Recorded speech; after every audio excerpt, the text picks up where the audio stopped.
Hi class, how are you? Me again.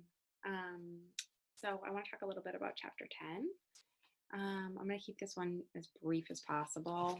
So hopefully you guys will listen to it because I can see how many people are listening to these or actually watching them. So it might be helpful just to tune in, just so you can kind of get a brief synopsis of sort of what's going on. For some of you, this might seem like old information, but for the most part, I think it's probably some bits of it are new. So this stuff is kind of getting a little bit interesting. So it's actually looking to see how the garment is made and then how we're sort of communicating to the agents and to the factories and the vendors about comments and changes, and how to get the product to look exactly how we want it to and who exactly all is involved. So if you turn to chapter 10, you can also pull up the PowerPoint. It might be helpful. I will pull up mine.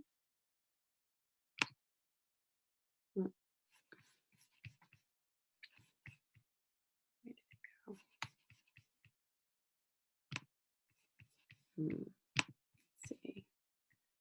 Share.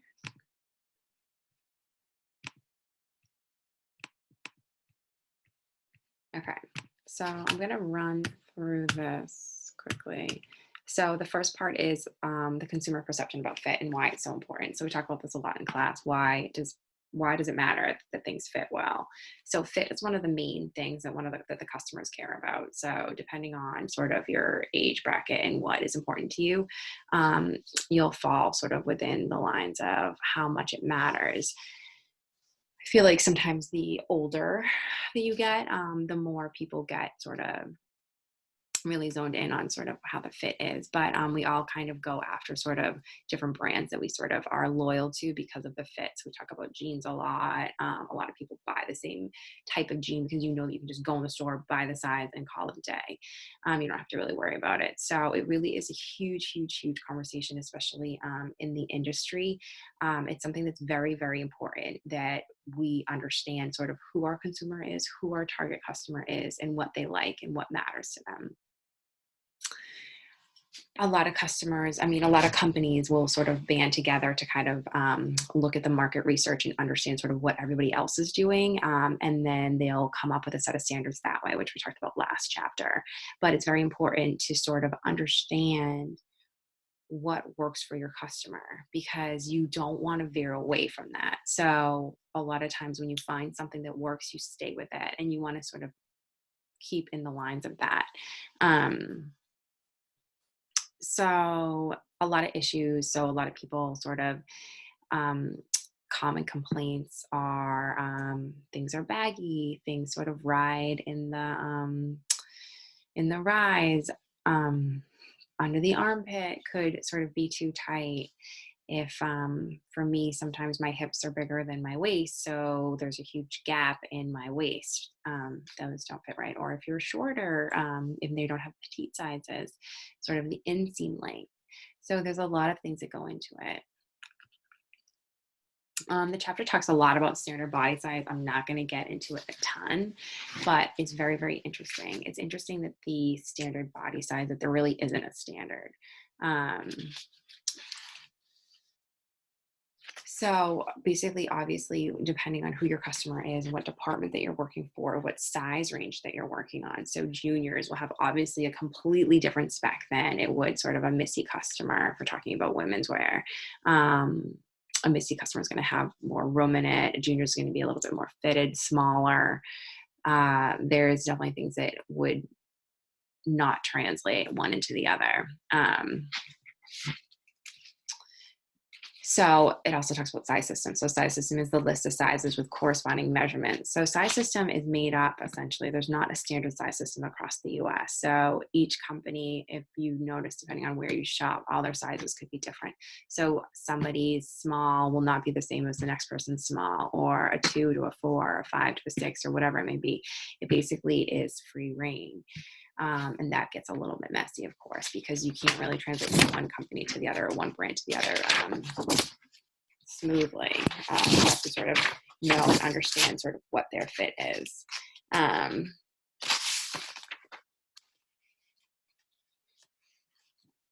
Let's see.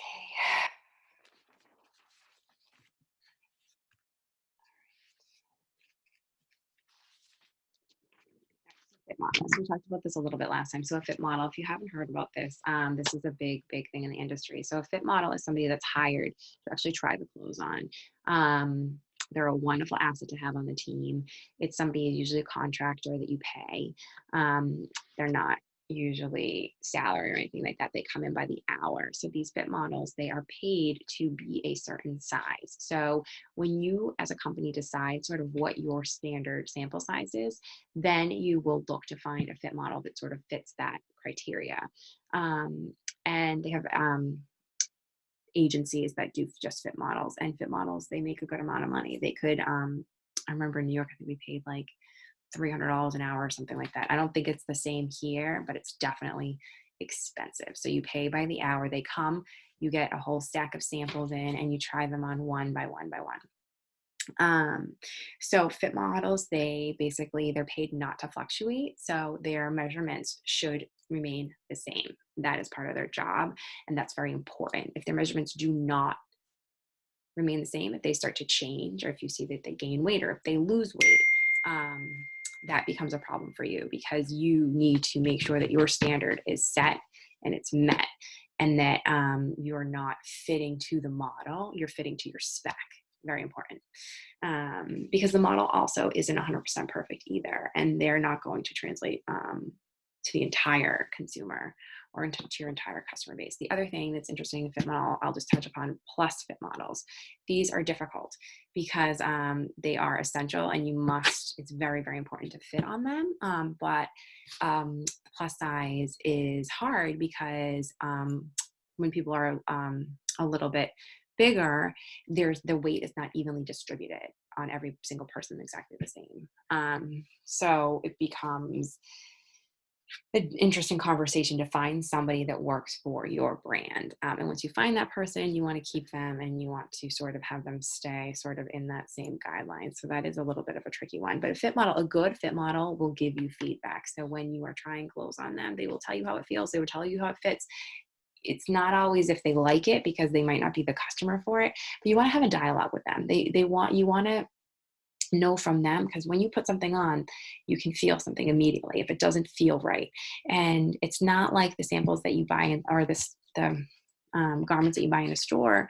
These are samples. So the factory, the vendor, is just trying to figure it out. So sometimes they don't figure it out at first. So things are wrong. And it's our job as product people, as the technical designers, and as the merchants, and as the fit model, to address those issues. So that's a fit model. Dress forms. So dress forms obviously are essential for getting an accurate sample done and a fit done. So the dress forms come from, there's a company called Avalon, and they have standard sizes, but they also can make dress forms based on your measurements, or on your company's measurements, or even based on your fit model's measurements. You can order a specific dress form customized for your company. This is pretty cool because everything's becomes standard then, and you're kind of all speaking the same language. So the less variables, the better. Forms can also, they come with legs if you're doing pants, et cetera, et cetera.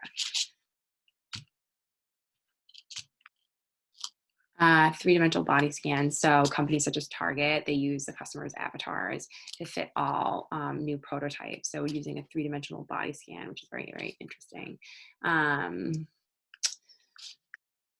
Let's see. All right, standard body size for public sources. Okay, so there's no universal standard for body size. So everybody knows that sample sizes are small.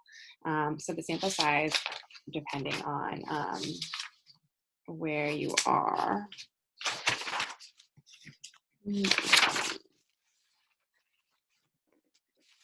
So like a size 8 or a 10 is usually the sample size here in the US, which is tiny compared to sort of what the actual average is in the US.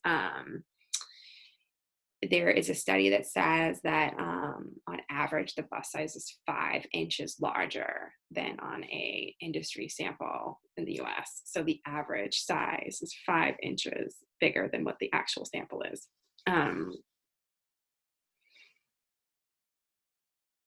And studies show that women in the US are larger and have bigger proportions, and the proportions were different than what the actual sample is. So essentially what they're saying is that there really is no standard. In 2011, they kind of started to sort of streamline it, sort of what the figure types are, which is good and definitely helpful because everybody's not an hourglass shape. Basically, there is information that the hourglass shape makes up only 21%.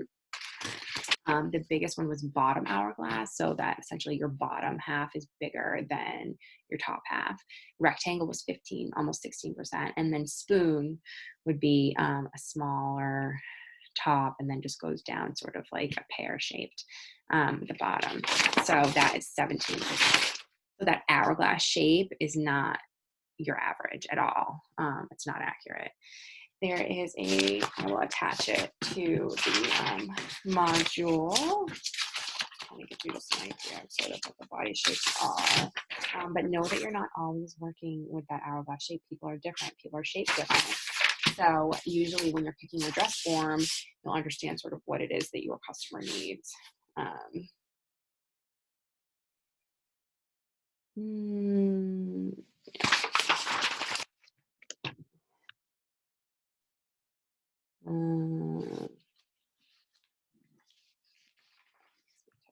uh, okay, so grading. Grading is essentially so when you have to get from size, let's say extra small to an extra large, you have to grade it. So your grade rules are standardized in your company based on sort of what your size range is. And your grade will be sort of proportionately either getting bigger or getting smaller. So if you are sort of going up X amount of sizes, it's going to move usually in the bust. Say the bust moves 2 inches, the waist will probably move 2 inches, depending on your grade rules. So this will get tweaked and changed sort of as you get bigger and as the sizes grow and as you get really smaller, because not everything is sort of created equal. But your technical designer, this is what their forte is, and they will look at it and they will come up with a plan and then make sure everything is standardized. It's very important. Cluster sizing. Let's see. Oops. Okay, ease. I want to talk about ease. So garment fit. So the ease. So the ease is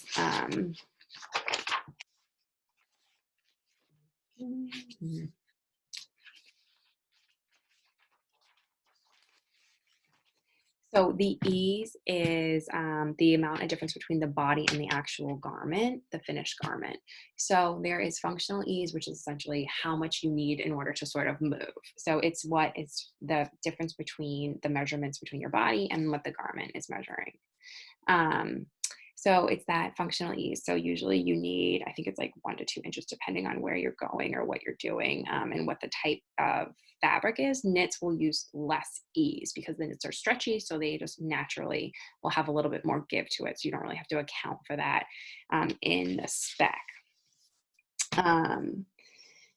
And there was a good point that just said that fit is subjective. So the fit is basically you're using your mind, you're using your hands, you're using your knowledge, you're looking at everything.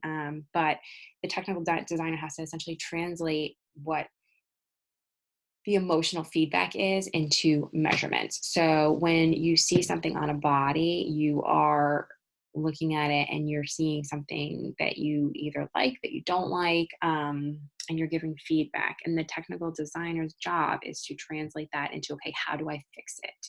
What do I need to change in order to achieve what it is that you're looking for? And how do I let the vendor know in a way that they're going to understand and hopefully get me a new sample as quickly as possible? So design ease.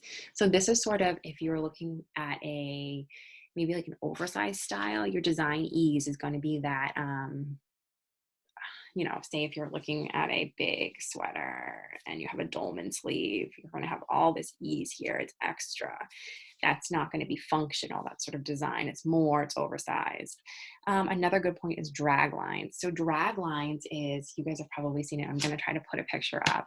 If you've ever seen some pants that have creases sort of like wrinkled in on the thighs, or if you've seen a girl in a dress that has, a wrinkle across her her hips, it's because the garment's too tight.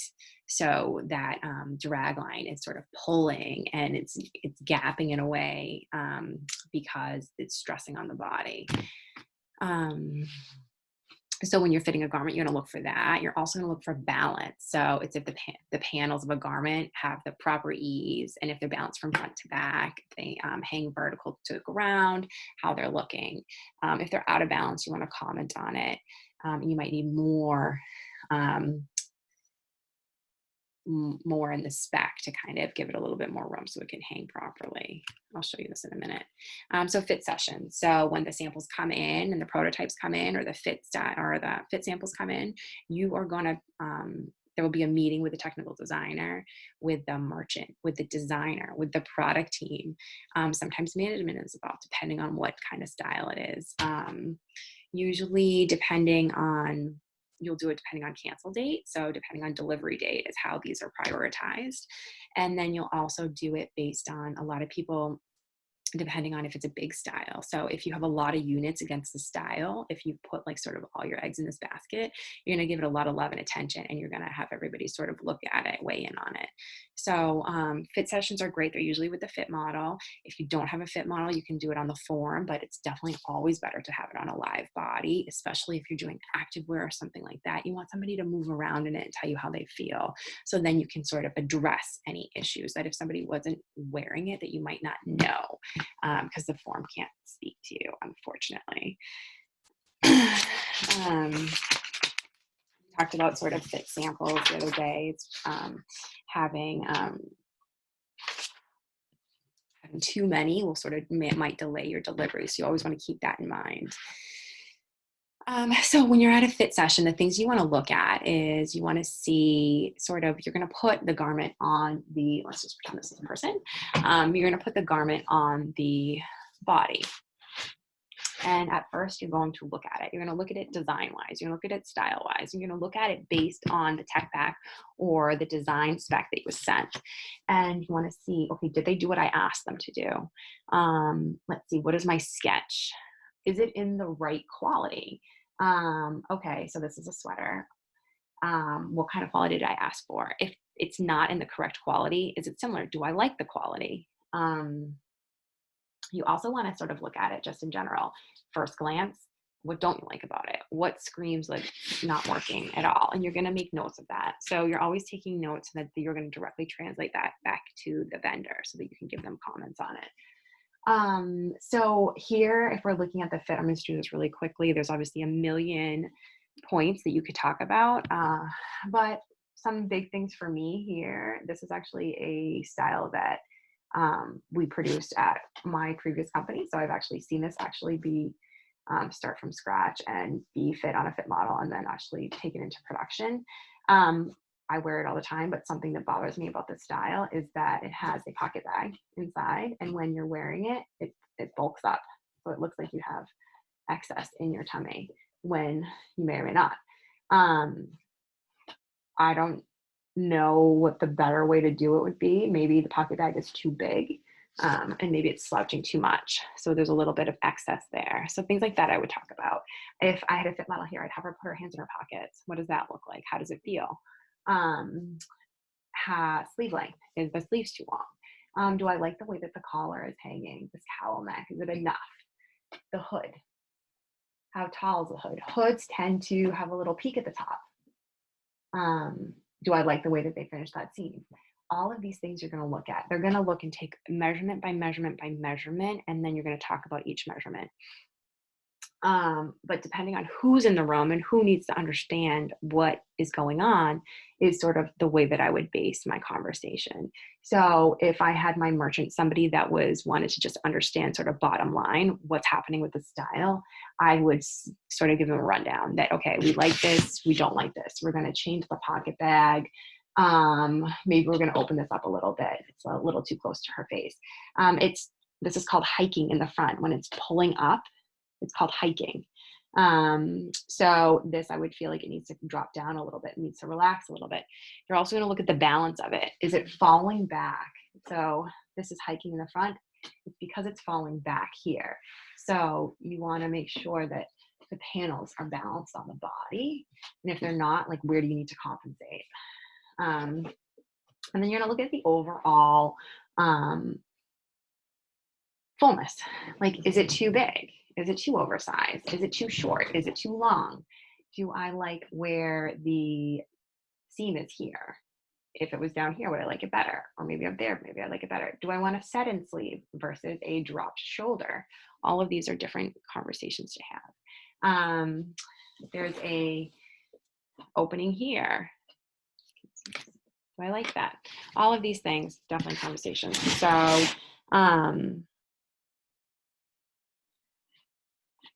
and essentially, sometimes you'll put it on the body, and sometimes you'll put it on the fit model, and you'll hate it. You'll hate it. Like, this is so terrible. What didn't translate? And then you might even have to start from scratch. So that happens a lot, happens all the time. And you get creative. You look at what you like, look at what you don't like, and you see how you can use it for going forward. All right. So compliance, so measurements before the fit samples come. So the fit samples will come in, and before you put them on a body, the technical design team will measure them on the flat. So they're going to take it, and they're going to check based on the specs that were given. So they're going to do a quick measurement, and they're going to just check it just to see, because what will happen is the vendor, you might not be able to see it, you won't be able to see this, but the vendor will fill in the measurements on this sheet, and they are going to say, okay, we measured it on our side, but you're going to double check them. You're going to say, okay, because sometimes they're wrong. A lot of times they're wrong.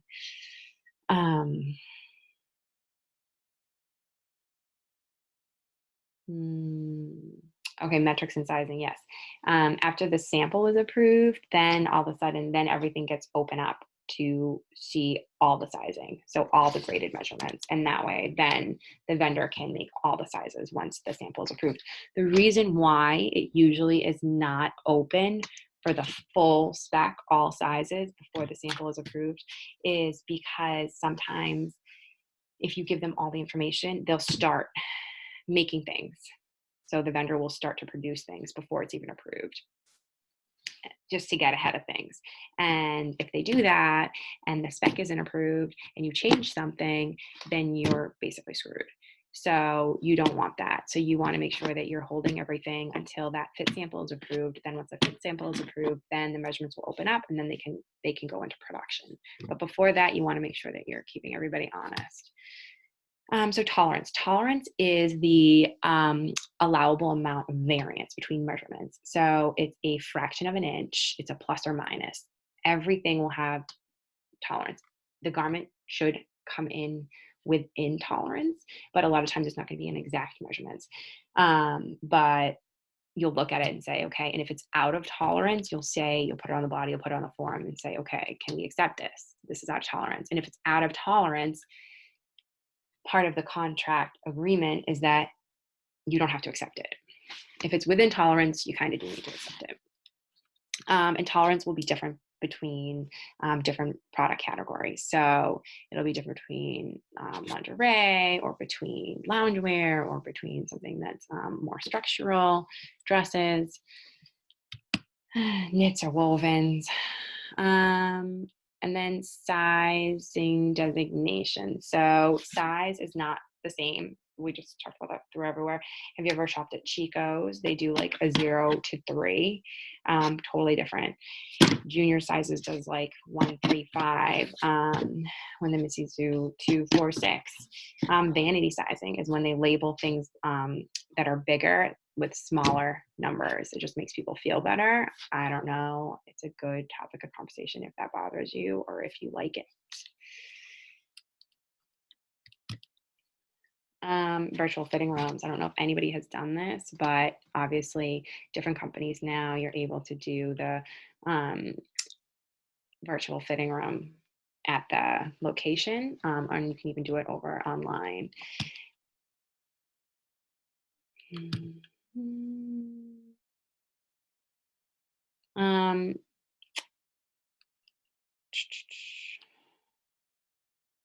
So new sizing systems. So this is kind of tricky. So a lot of companies don't like to change their sizing system because it's hard to market or to get the word out to the customers. If you're changing something on the customers, you need to let them know. You need to let them know early and often.